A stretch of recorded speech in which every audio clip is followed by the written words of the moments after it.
Welcome to the Concierge Medical Marketing Podcast, the show dedicated to helping concierge medical practices grow and thrive. Hosted by Schwartz, a digital marketing expert with over 25 years of experience and a passion for improving American healthcare by helping concierge medical physicians succeed. Here's Schwartz. Hello and welcome to the Concierge Medical Marketing Podcast. I'm your host, Steve Schwartz. Today, it's my true pleasure to welcome Matthew Hitchcock from Hitchcock Family Medicine to our podcast. Welcome, Matthew. Perfect. Thank you for having me. Yeah, totally. It's so nice to get to know you and learn about your success in your DPC practice in Chattanooga, Tennessee. What I'd like to do in our interview today is get a little bit about your background, where you grew up, why you decided to be a doctor, how and what you did before becoming a DPC doc, and then telling us a little bit more about your practice, what you've gone through to get there. You've had a lot of success. Your practice is growing, and maybe struggles you went through, challenges. So I want to get through all that kind of stuff and be able to share the wisdom that you can share with other people who are either struggling in their practices or they want to grow. Does that sound like a good plan for our agenda? Sounds like a great plan. Okay, awesome. Well, tell you what, let us know, first of all, where are you from? Where'd you grow up? And what made you want to become a doctor? Well, absolutely. So I'm from the Chattanooga area, actually a small town outside of Chattanooga called Dunlap, Tennessee. I actually grew up on a farm, beef cattle farm. My parents still have it. I go shopping in the refrigerators for beef. Nice. For it. I grew up on a farm. I went to school here in Chattanooga, to a private school here in Chattanooga, and then Clemson University for my undergrad. But I was originally an engineer for my undergrad, but I was working as a firefighter paramedic. And it was really while I was doing that, I was like, you know what? I really like this medicine thing. And I don't really like the engineering thing that I'm doing during the day. So about halfway through my undergrad, I came to this realization, like, I don't want to be an engineer. This isn't what I want to do. I like medicine. So let's go the medical school route. So I actually wound up changing my major. I wound up graduating with a degree in microbiology, applied to medical school at the University of Tennessee, and got accepted. But I went to medical school on the Navy's dime. So I did the HPSP program and had the Navy pay for medical school. Wound up spending 11 years active duty with the Navy. And towards the end of my Navy career, I was a faculty physician at a teaching hospital there, Naval Hospital Camp Pendleton in Southern California. And, you know, we had just had our quarterly coding audit where the billers and coders come in and they pick your coding apart and, you know, you should use this code and all this stuff. We had just done the ICD-9, ICD-10 rollout. I was the chief medical informatics officer, so that was kind of, I did that. And we got a memo from the command saying, oh, we're going to add 4 more appointments to your day because your access is horrible. Patients can't get to see you. And I'm looking on my schedule like, where are you going to add 4 more appointments? 15-minute appointments all day long. And about that time, I read a journal article about these 2 crazy guys in Kansas, Josh Umber, Doug Nunemaker, with Atlas MD, and doing the direct primary care practice, you know, seeing a handful of patients a day, but no E&M codes, no ICD-10 codes, no CPT codes. And it's like, you know what? That sounds pretty good. So I tracked Josh's cell phone down, and he was my mentor and helped me open this back in 2015. So we've been doing this for 10 years now. What a cool story. And let me say thank you for your service to our country with your time active duty in the Navy. We really appreciate that. Thank you. Yeah, awesome. And I'll say, go Tigers, right? So, go Tigers. There we go. I was a student at Clemson for a very short time. I loved the school, but it was the wrong program for me. So, but that's a different story for a different day. So 2015, did you opened your doors of your practice? We did. Opened the doors in 2015. For it at the time, it was just me. Started off kind of as a solo doc. My wife's a nurse. She was my nurse and kind of practice manager, helped me out do it. And it took a little time to grow. By the end of that first year, we had about 100 patients. By the end of the second year, we grew about 100 a year. It was really about 3 years in where I was able to quit my moonlighting gig with some urgent cares and be full-time in the practice there. But once I made that jump around 300 patients, it took off kind of exponential growth from that point. Less than a year later, we were hiring our first additional physician, and then we hired another one shortly thereafter, and we've just kind of grown steadily after that. Yeah, that's awesome. So you hired your second practitioner, you said around year 3, year 4, something like that? It was right around year 4 when we hired Dr. Sanders. Wonderful. And then an extra physician each year Each thereafter? year, pretty after that, and then had a few in there that have kind of been with us for a little bit, and then left to go do other things. And like I said, right now we're up to me plus 3 others, so there's 4 total physicians for my practice right now. Right. And before we recorded our interview, you had mentioned that you had a pediatrician on the team. Tell us that story and what happened and what did you do about it? Yeah, we did. So we had a pediatrician join us for a little while there. She was also coming out of the Navy. And actually kind of learned it was a little hard to reconcile having a pediatrician and family practice doc, just the way the pricing structures worked. Because in general, for the family medicine side, we take kids at a discount rate kind of with families, with adults to kind of give a family discount-esque. And so we had to kind of modify our pricing a little bit when she came on to kind of make kids be adults for pricing, to kind of make her pay competitive. And it worked for a little while. I said she was with us year and a half, 2 years. It kind of grew. She had about 300 kids for it, and then decided she kind of wanted to be a stay-at-home mom with her next kid, and so she kind of took a break from medicine for a little bit for it. Oh, that's awesome! I can't fault a mama. No, I can't fault for that at all. Yep. So, no, that's really cool. So she left the practice, and you absorbed 300 kids into your already full panel. Yep, I had a full panel at the time, and I was the only one that could see kids. I was the only family practice doc. My other physicians at the time were internists, so I had to absorb her 300 kids plus my already full panel, which put me up to about 850 at that time, which was it was an experience. Yeah. Kind of going through that and trying to still keep that DPC level of care for those patients. But we survived, and we managed and brought another family practice doc on last year, and have kind of taken some pressure off of me for that. Right. Well, I mean, obviously the point of DPC or Concierge is that you want to have fewer patients paying more per month so that you can have more time to spend with each patient. But when you start, getting close to 1,000 patients, 900, whatever, there's only so much time in the day, and you don't want to go backwards on why you're doing DPC. Now, granted, you don't want to fool with the insurance. I get that. But you want to have the time to spend with each patient who needs you when they need you. No, absolutely. And at the time too, I didn't want to say, "Oh, sorry, 300 patients, y'all just have to leave the practice. We can't do anything for you." So that was and they understood. We made sure they knew that we were looking for another doc for them, and we grew.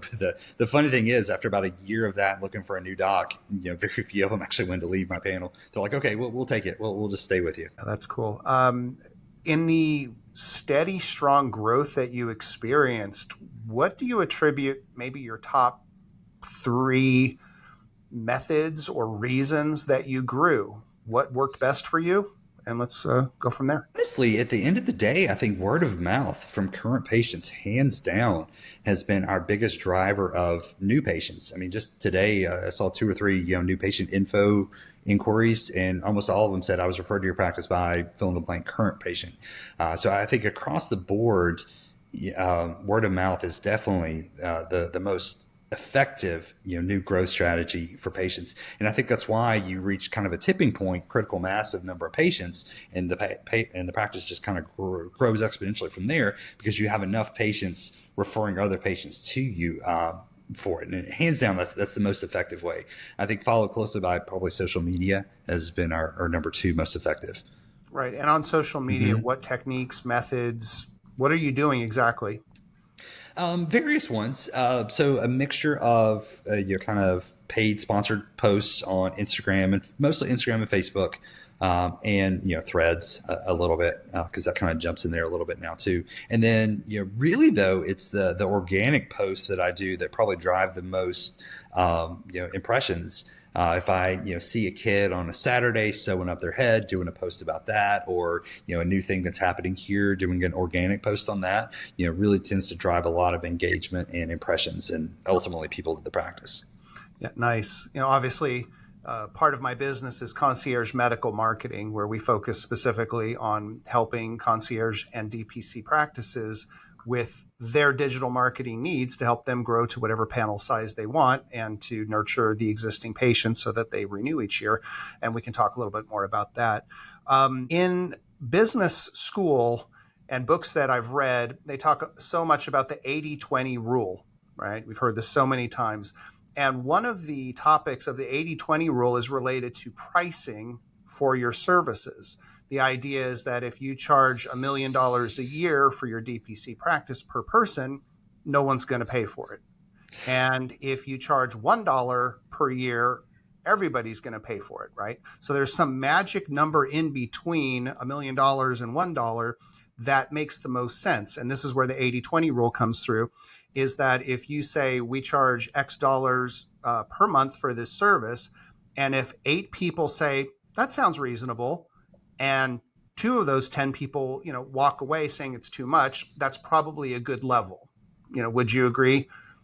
I think so. That probably is a pretty good level. And honestly, setting your initial prices is a hard question that I come across with a lot of new docs, setting up their practice. Do I just pull this out of thin air? Where do I come up with this number?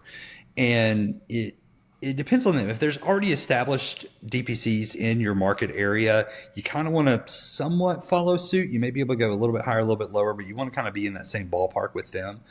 For me, 10 years ago, I was the first DPC doc in Chattanooga, the first one in Tennessee. So I didn't have a lot of, other things to kind of copy or kind of go off of. But I did copy, Atlas MD and kind of their pricing structure initially with the age tiered pricing. I think it was 45, 75, 45, 75, and 100. But after about that first year in, we actually modified our prices about a year in, because what I discovered was I was very young family heavy. So I had young adults and kids. And so I had a lot of patients, but I wasn't really making a lot. And explaining an age-tiered pricing on the phone to a potential new patient was a little complicated. It was hard, and we had, I'm healthy, so I can pay cheaper, or various things in there. It was really hard. So about a year into the practice, we decided just to simplify things. So just come up with one flat adult rate, one flat kid rate with an adult, and just to simplify things. And that was 10 years ago. We landed on 75 for adults and 25 for kids. And we've had that rate until just this past year, when we finally went up on our prices. We did about a 20% increase on the first of the year for new patients.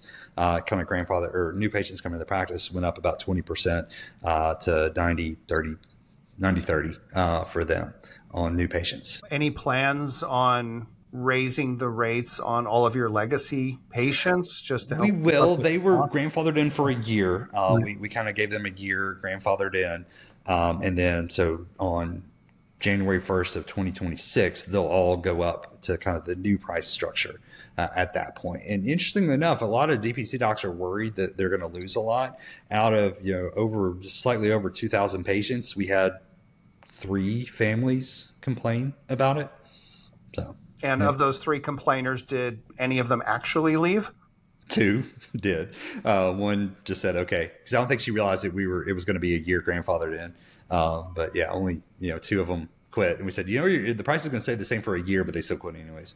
But yeah, we got almost no pushback from the patients when we raised our prices. Right. In my previous digital marketing agency, we made a big increase of rates of the monthly fee.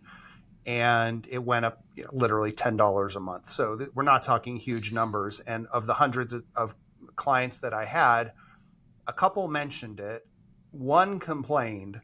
And so we said, okay, we'll keep you at the same rate, and then she stayed, and that was that. And the way I figured it is like, look, even if she would have left, so what? Right? You get to a point where, look, everything's more expensive. Cost of groceries is up. This is up, that's up, and whatever. So we all need to raise our rates a little bit to keep up with that. And for us, my wife, Kathleen, our COO, kind of practice manager, what she keeps coming back to is our price of gloves, especially since 2020, the pandemic, is almost like tenfold increase in just the price of gloves that we're paying. And so, we need to kind of do that. I shot myself in the foot a little bit with it, because after we sent that email out to our patients doing this, 2 of my patients who have small businesses that we actually use emailed me back and said, "Thanks for doing this. We've actually been on the fence about upping our prices, so we're going to up our prices too." I was like, "Oh man, yeah, I shot myself in the foot doing that." But I think you're just seeing that across the board, kind of given the current economic situations. Yeah, and I think it all works out in the end. Unfortunately, the value of the dollar is certainly not what it was 10 years ago or 50 years ago or 100 years ago. It's just how it works. But I'd say this is not the politics and economics podcast, but there's so many things that we could dig into with regards to that. But I'm glad to hear that that the word of mouth is still very strong for you. That's great. And also that using Facebook and Instagram ads and posts and whatnot, videos are very popular, obviously, short form video content. Do you use that as well? We do a little bit of the short form video content. It's actually something I want to get into a little bit more. We played with a few. We're actually overhauling our website and overhauling a lot of our marketing stuff in the next couple of months. So we're actually going to be doing a lot more of those type content forms for it. We've done some like legacy media stuff in the past, like some radio, TV, some TV guest spots on a few things, and we've done some mailers, and none of that has panned out quite the way that word of mouth and social media does. Yeah. Well, I mean, when you look at it, people trust their friends' opinions, so much. In fact, what we talk about in our business is the power of reviews. And the fact that 80% of people trust a review on Google as much as a personal referral of their friend. And when you think, my goodness, that's a huge percentage, it is so important that Concierge and DPC practices have a plan in place, a method of requesting reviews from their patients. And in doing so, make sure that the reviews on Google primarily, but if they've already left a review on Google, leave a recommendation on Facebook, leave something on Health Grades and whatnot. But also there are tools and methods available that if somebody's upset about something, you have the ability to gently nudge them to provide feedback to your practice privately, so that you as the CEO can say, "Oh, wow, Mr. Smith had a problem with Sally at the front desk. Let's deal with, let's have a talk with Sally and see if there's something that we can improve in our business so that this doesn't happen again, so that patients are, happy and are willing to leave us 5-star reviews."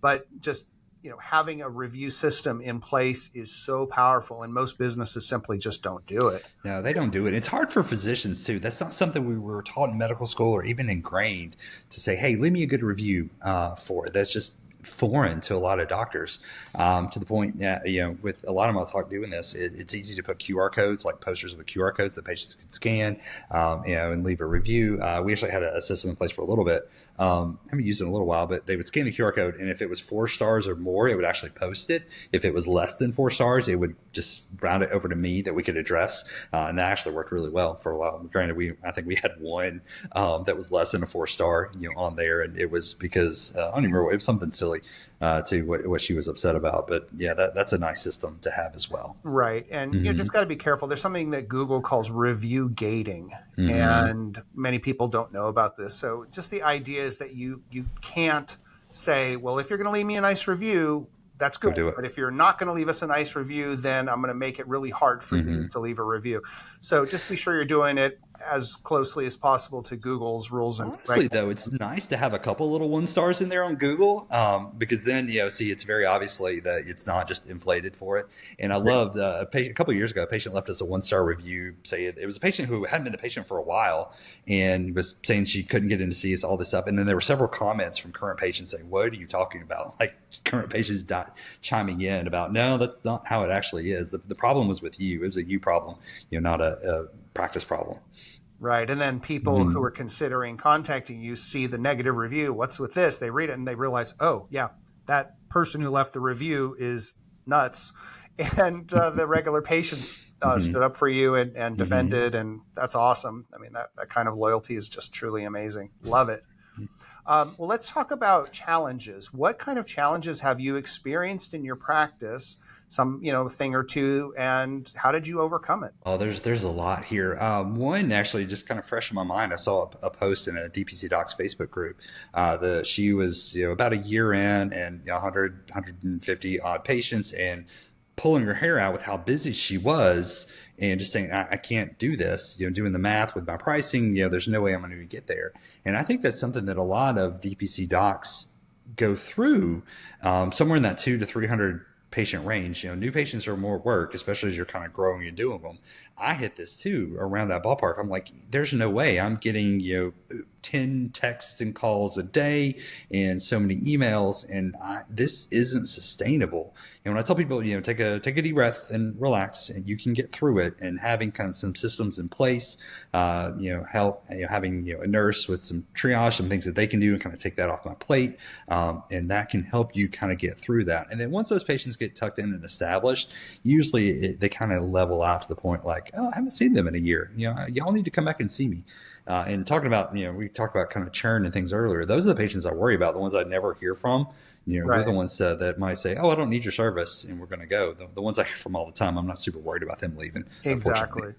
We mentioned that earlier, is that one of the programs we offer at Concierge Medical Marketing is called Nurture.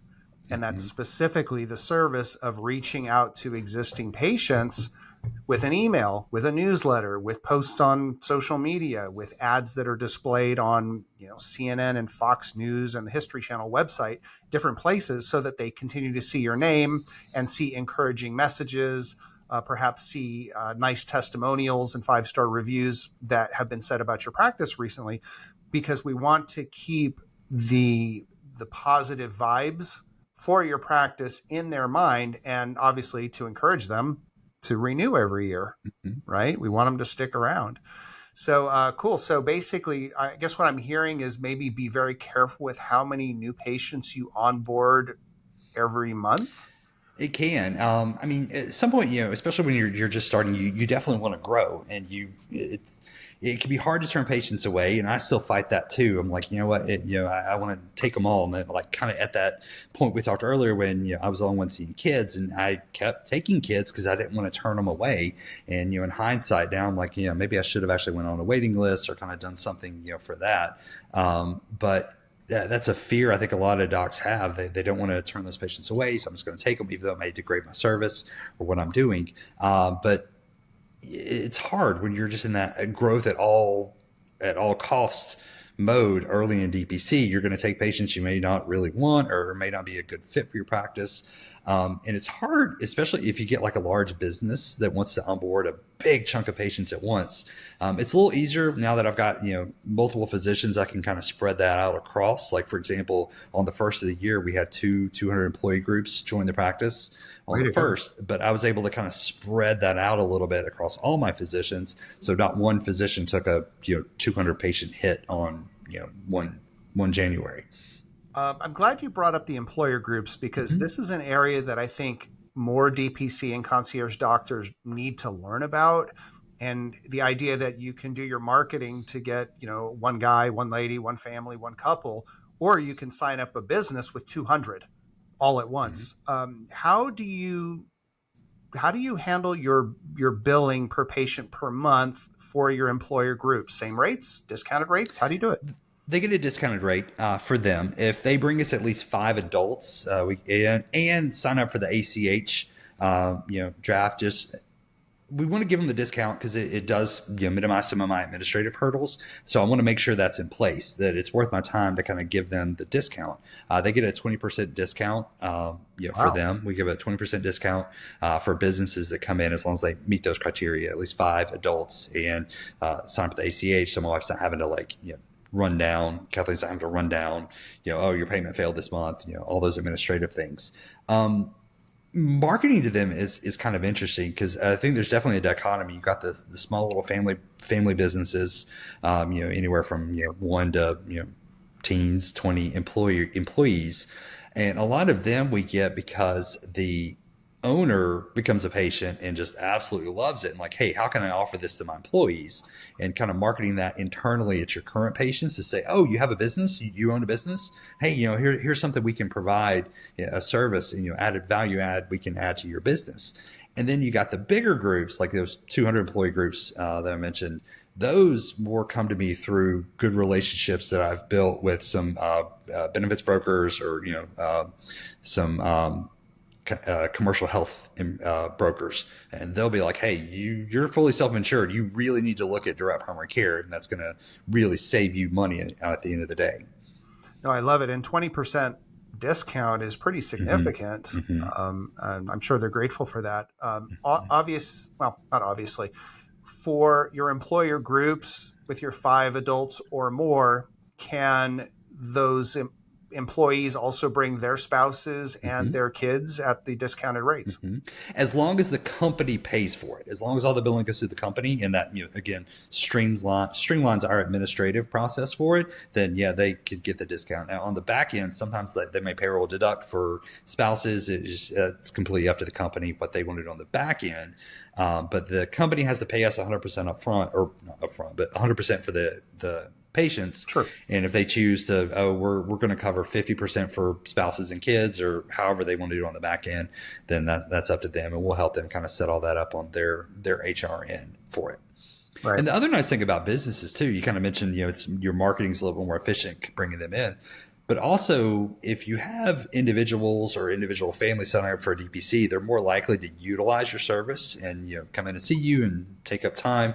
When you get 200 employees from a business, you're probably going to get some healthy ones in there, and your overall utilization is going to be lower for those large employer groups than just onesies and twosies, individual families and patients that sign up. I remember in my previous digital marketing agency, when a man whose business was a type of construction equipment, and he sold that equipment across multiple areas of the planet.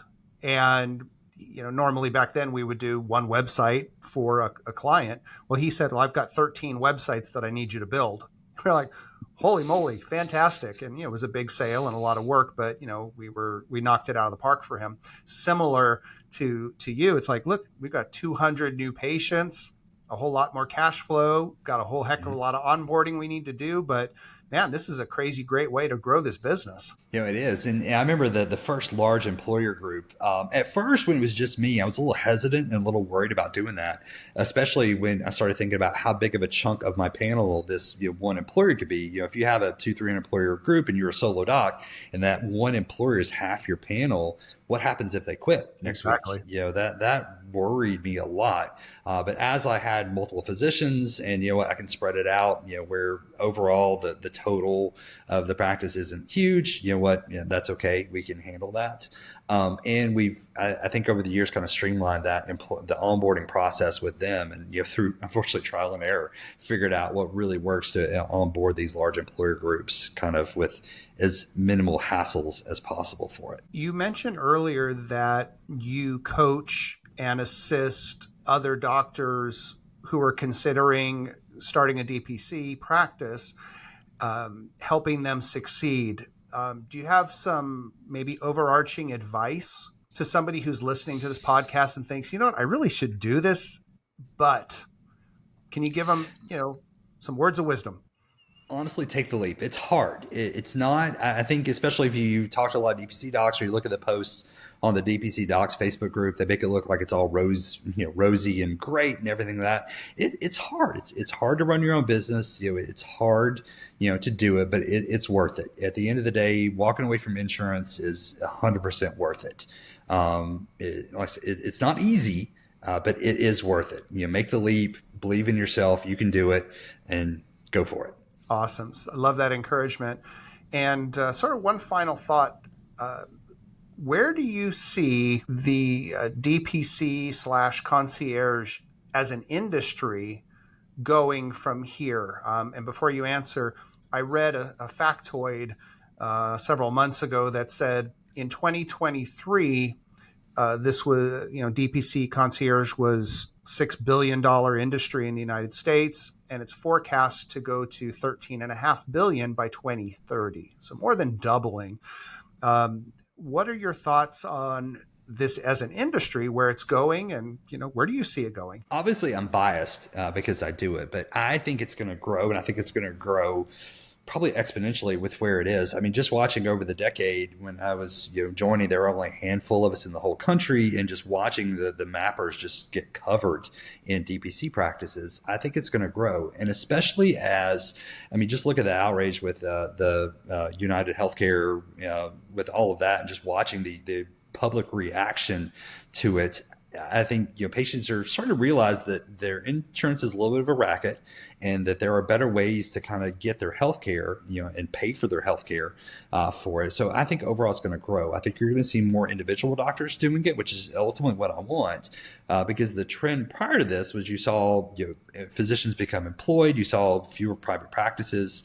I think you're going to see a reversal of that. You're going to see more independent docs kind of out there doing their thing, where both primary care and specialty care for it. But then at the same time, I think you're also still going to see larger DPC groups, kind of do it, like, what kind of One Medical probably did, back in the day, or, Nextera, did with Clint out in Colorado. I think you're going to see a little bit more of that, because that appeals to some of these large, more nationwide employer groups. I think that's an issue that's going to need to be solved with these large, nationwide employer groups. How do I get DPC to all my patients all over the country, kind of all at once? And that's a hard question to answer when you just have this network of all these individual docs around the country. But overall, I think it's going to grow. I think specialty care is going to grow.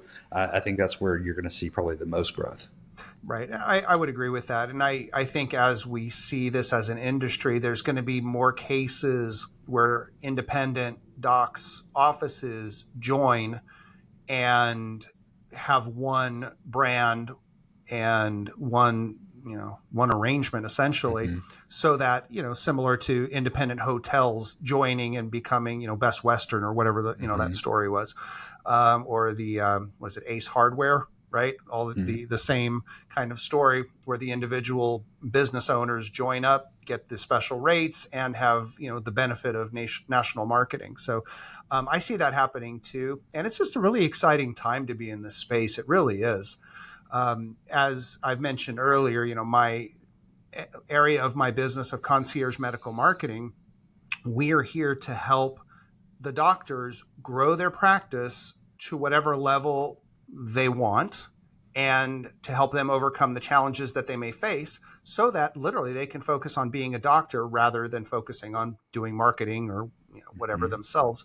And just quickly, the 3 programs that we offer: number 1, transition. If a practice is a traditional insurance-based practice, maybe have 2, 3, 4,000 patients, and really are fed up and want to become a DPC, we can help them with the marketing to help educate and transition those patients to the new practice.